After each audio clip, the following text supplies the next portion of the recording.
As dawn broke on June 5, 1942, the once proud carrier of the Imperial Japanese Navy drifted in flames on the Pacific. The aircraft carrier, Akagi, her decks shattered and burning fiercely, had been the flagship of Japan's carrier fleet only a day before. This climactic moment at Midway marked not only the end of Akagi's journey, but also a turning point in the Pacific War. Explore Akagi's design, service history, and final devastating engagement at Midway that changed the course of the war in the Pacific.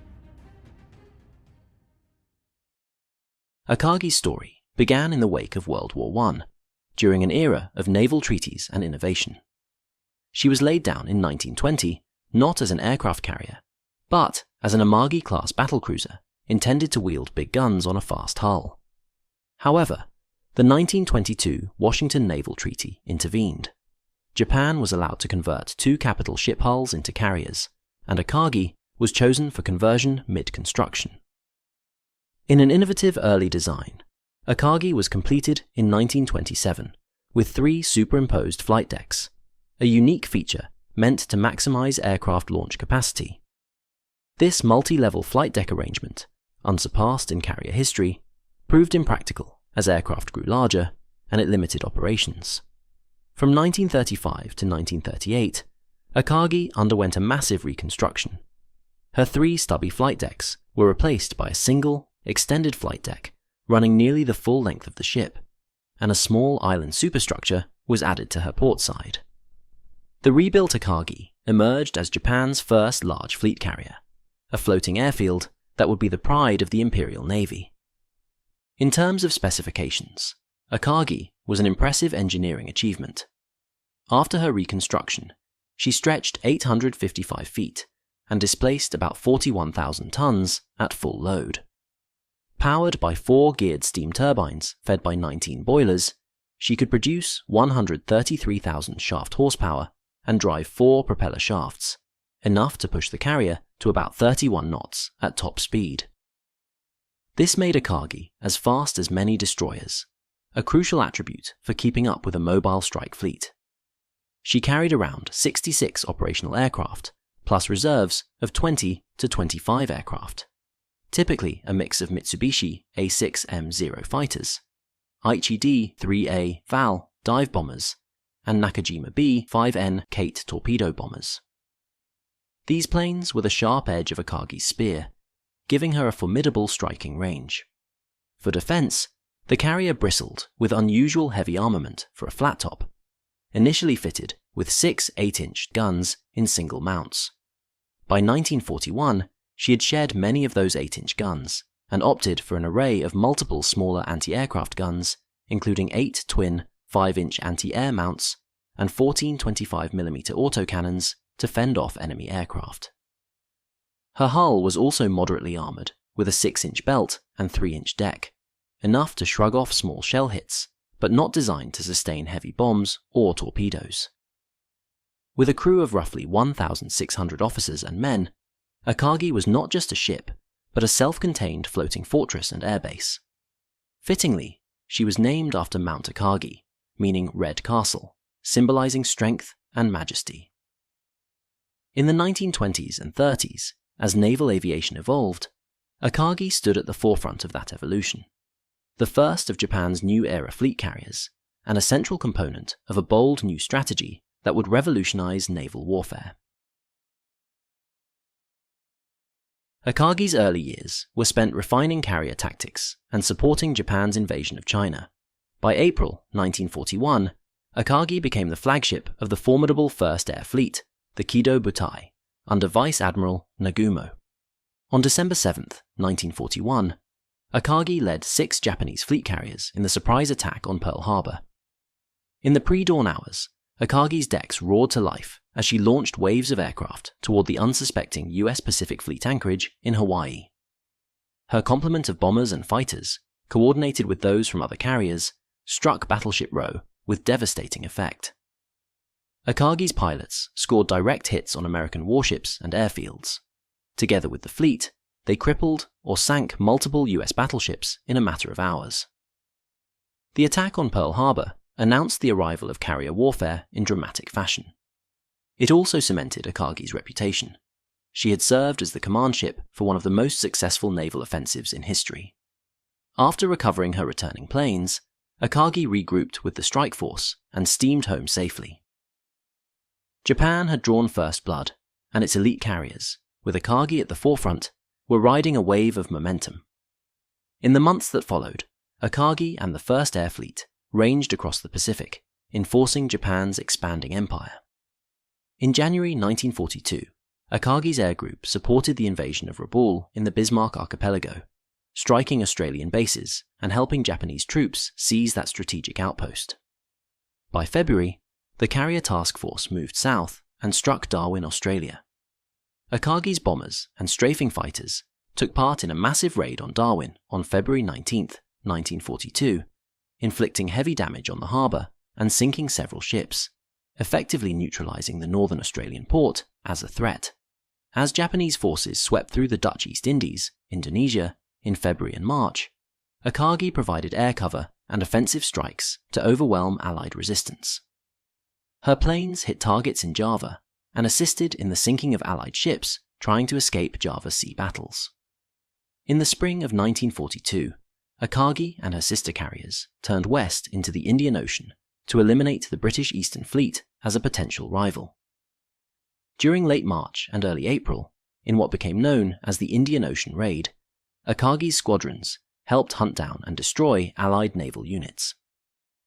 On April 5, 1942, Japanese carrier aircraft caught the British heavy cruisers HMS Dorsetshire and Cornwall at sea south of Ceylon, Sri Lanka, and sank them both in short order. A few days later, on April 9th, Akagi's airmen joined in attacking the British carrier HMS Hermes and her escort destroyer, sinking them as well.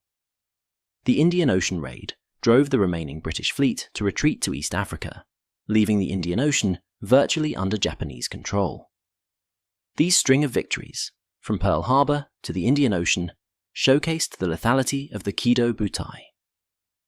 By May 1942, Akagi had proven instrumental in an unbroken chain of Japanese successes across the Pacific and Indian Oceans. Neither the United States nor Britain had managed to seriously challenge Japan's carrier force in these early months of the war.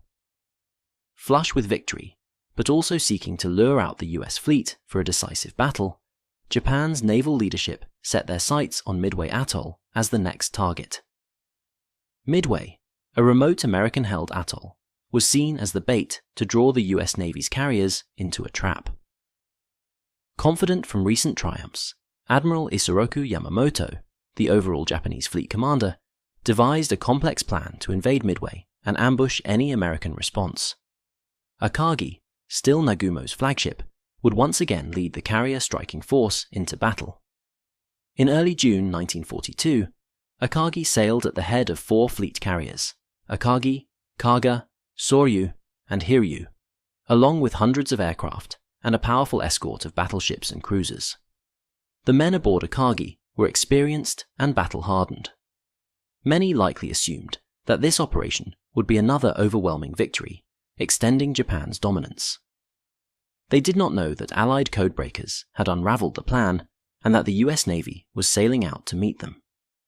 The stage was set for the fateful Battle of Midway, where Akagi would meet her destiny.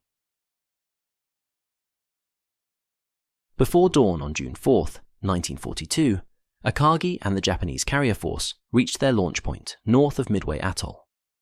As the sky lightened, Akagi's crew went to full alert, bracing for a busy morning. At 4:30 a.m., Akagi began launching a strike force of bombers and fighters to attack Midway's airfields.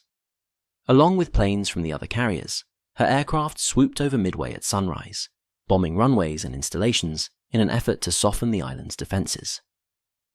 The initial attack was successful in damaging Midway, but it did not knock the island out.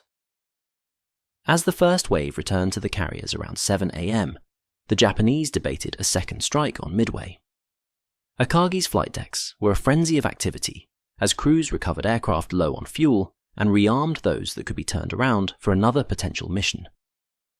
Amidst these preparations came an alarming report. Around 7:30 a.m., a scout plane from Cruiser Tone signaled that it had spotted an American naval force to the east. Vice Admiral Nagumo aboard Akagi now faced a dilemma. He had some aircraft ready with bombs to hit Midway again, but if enemy ships, possibly carriers, were in the vicinity, they needed to arm torpedo bombers to attack the fleet instead.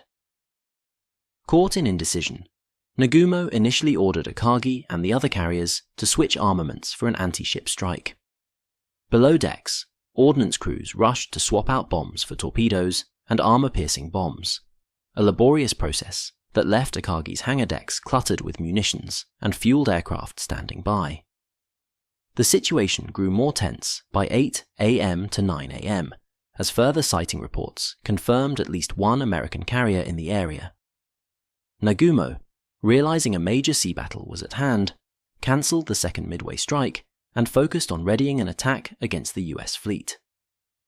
During this critical window, Midway-based American aircraft launched several desperate attacks on the Japanese carriers. Waves of US Marine Corps and Army Air Force bombers swept in first, followed by torpedo bombers from Midway, all attempting to hit Akagi's task force. Akagi and her consorts had to take evasive action, twisting at high speed and throwing up intense anti-aircraft fire. Fortunately for the Japanese, these initial attacks from Midway were uncoordinated and largely ineffective. No hits were scored. However, they kept Nagumo's forces occupied and delayed the arming of Akagi's own counterstrike. By 9 a.m., with Midway's attacks fought off, Akagi's decks were finally near ready to launch an offensive against the approaching US naval force. Torpedo bombers were warming up on her flight deck, and fighter cover was being assembled. Just then, new attackers appeared, this time from the US carriers themselves. Around 9:20, American TBD Devastator torpedo planes from the carriers USS Hornet and Enterprise, and soon Yorktown, arrived over Nagumo's fleet, skimming low over the waves. In successive groups, these brave torpedo squadrons pressed home attacks on the Japanese flat-tops. Akagi and the other carriers began radical zigzag maneuvers, pushing their throttles to outrun the torpedoes. The Japanese Combat Air Patrol, predominantly Zero fighters, dove to sea level and tore into the slow American torpedo planes. One by one, the Devastators were shot down or forced into the water, many never even getting to launch their torpedoes. Not a single torpedo hit Akagi. It seemed to her crew that their aggressive defensive tactics had saved them once again. But in reality, these torpedo attacks had drawn the defending Japanese fighters down to wave-top altitude and scattered them, exactly at the wrong moment. At 10:25 a.m., the real threat materialized high above. Nearly 36 SBD Dauntless dive bombers from USS Enterprise and Yorktown had managed to arrive unseen, taking advantage of the distraction caused by the torpedo attack. They now dove from the sun directly onto the Japanese carriers. Akagi's lookouts barely had time to shout warnings before the sky filled with the scream of diving bombers. On Akagi's bridge, officers looked up to see enemy planes hurtling down at over 250 knots. With her flight deck crowded by fueled aircraft and armed bombs waiting to load, Akagi was a sitting duck. A trio of Enterprise dive bombers targeted Akagi. Leading the attack was Lieutenant Commander Dick Best, who had spotted Akagi at the last moment and broke off with 2 wingmen to strike the flagship. Best's plane dove almost vertically through the flak, aiming for the center of Akagi's flight deck. He released a 1,000-pound bomb at low altitude, then pulled out sharply. In the tense seconds that followed, Best's bomb tore through Akagi's flight deck near the aft elevator and plunged into the upper hangar deck before detonating in a massive fireball. The explosion was cataclysmic. It ignited stacked aerial torpedoes and bombs and engulfed fueled aircraft in a chain reaction of secondary blasts. Great gouts of flame shot up from the hangar vents and burst through the elevator opening, shredding aircraft and crew within. The flight deck buckled and was instantly ablaze. Simultaneously, another bomb from Best's small group scored a near-direct hit. One bomb, likely dropped by Best's wingman Lieutenant Kroger, exploded just alongside Akagi's midsection. This blast ripped open part of the hull below the waterline and jammed the ship's rudder to one side. A third bomb, from Ensign Weber, landed just off Akagi's stern, close enough to cause further shock damage. In a matter of seconds, these hits devastated the pride of the Imperial Navy. The bridge was not spared. Acrid smoke and flame quickly made Akagi's command center uninhabitable, forcing crew to evacuate. Vice Admiral Nagumo himself, stunned by the sudden calamity, had to abandon his flagship's bridge. By 10:46 a.m., he relinquished command of Akagi and removed his flag, later transferring to a nearby cruiser. Akagi was mortally wounded, but she had not sunk outright. For the next few hours, her crew fought desperately to save their ship. Despite the horrific carnage below decks, damage control teams tried to contain the inferno. They triggered the ship's CO2 firefighting system and flooded sections of the hangar, but the flames fed by aviation fuel were out of control. Within minutes of the bombing, Akagi lost power and began drifting to a stop, with her rudder stuck hard over.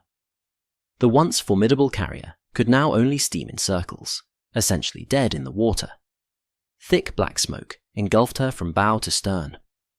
By early afternoon, it became evident that Akagi could not be saved. Around 1:30 p.m., with firestorm conditions below deck, the order was given to abandon ship. Akagi's crew reluctantly began to withdraw, taking to lifeboats or jumping into the water to be picked up by escorting destroyers. Captain Taijiro Aoki, Akagi's commanding officer, was among the last aboard, overseeing evacuation and refusing to leave until absolutely necessary.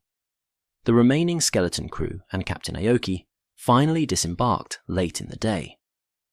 Throughout the night of June 4th, Akagi continued to burn, a glowing beacon in the darkness. Several destroyers stood by her, shining searchlights on the listing, smouldering hulk. Ammunition sporadically cooked off with dull thuds. Yet, despite the devastation, Akagi refused to sink quickly. Her hull, though fatally wounded, remained stubbornly afloat into the early hours of June 5th. In the pre-dawn hours of June 5th, orders came from Admiral Yamamoto himself, the overall fleet commander who had once been Akagi's captain years before, to scuttle the Akagi. It was a bitter decision. Obedient to the order, the attending destroyers moved into position around the dying carrier. Just after 4 a.m., Japanese destroyers Arashi, Hagikaze, Maikaze, and Nawaki each fired a torpedo into the Akagi's hull. At around 5:20 a.m. on June 5th, 1942, Akagi finally succumbed. She slid bow first under the surface of the Pacific, disappearing into the depths northwest of Midway.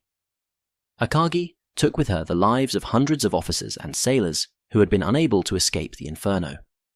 Yet, remarkably, because there was time to abandon ship, the majority of her crew survived to be rescued. Approximately 267 of Akagi's men perished, a terrible loss, but fewer than those lost on the other carriers that day, due to the delayed sinking and organized evacuation. Akagi's final moments came amid one of history's most consequential naval battles. In the same morning that Akagi was fatally hit, the carriers Kaga and Soryu were also devastated by American dive bombers, and later that day, Hiryu would be sunk as well. The Battle of Midway turned into a catastrophe for Japan's carrier force. For Akagi, the flagship that had led Japan's offensive across the Pacific, it was an especially tragic end, consumed by flames and finished by her own navy's hand. In less than 6 months, Akagi had gone from triumphant attacker at Pearl Harbor to a scorched wreck at Midway. The loss of Akagi, along with the 3 other fleet carriers lost at Midway, marked a profound turning point in the Pacific War. These 4 carriers had formed the core of Japan's offensive striking power. With Akagi and her sister ships gone, Japan's ability to wage fast, long-range carrier warfare was crippled. Equally damaging was the loss of hundreds of seasoned pilots, aircrew, and flight deck personnel who had been the sharp edge of Japan's naval air arm. The Battle of Midway ended the Japanese Navy's string of invincibility and halted their expansion in the Pacific. What had been a bold offensive strategy now shifted as Japan was forced onto the defensive. For the Imperial Japanese Navy, the sinking of Akagi was a bitter blow to morale and prestige. Akagi had been the fleet's proud flagship, the highest symbol of Japan's naval might, and the executor of the Pearl Harbor attack. Her destruction, along with the others, shattered the myth of Japanese naval invulnerability. In the months after Midway, Japan struggled to replace the carriers and aircrews it had lost. Meanwhile, the United States, having preserved a portion of its carrier strength, gained the strategic initiative. Soon after Midway, Allied forces launched their first major counteroffensive at Guadalcanal, a campaign made possible, in part, by Japan's weakened carrier force. Midway has often been called the turning point of the Pacific War, and Akagi's fate is emblematic of that shift. The ship that had once led Japan's onslaught now rested on the ocean floor. Japan would never again strike with the same confidence and overwhelming carrier power as it had in early 1942. In contrast, American industrial strength and new Essex-class carriers would soon tip the balance further in the Allies' favor. Though the war raged on for 3 more years, the momentum had irreversibly swung. Akagi's sinking, therefore, was not just the end of one mighty warship, it signaled the beginning of the end. From her ambitious origins as a converted battlecruiser, through her heyday as the spearhead of a relentless carrier task force, to her dramatic destruction at Midway, her story illustrates the ephemeral nature of naval supremacy, how quickly the tides of fortune can turn in war. In the end, the Red Castle of the Japanese fleet burned and sank, taking with it a part of Japan's hopes for victory.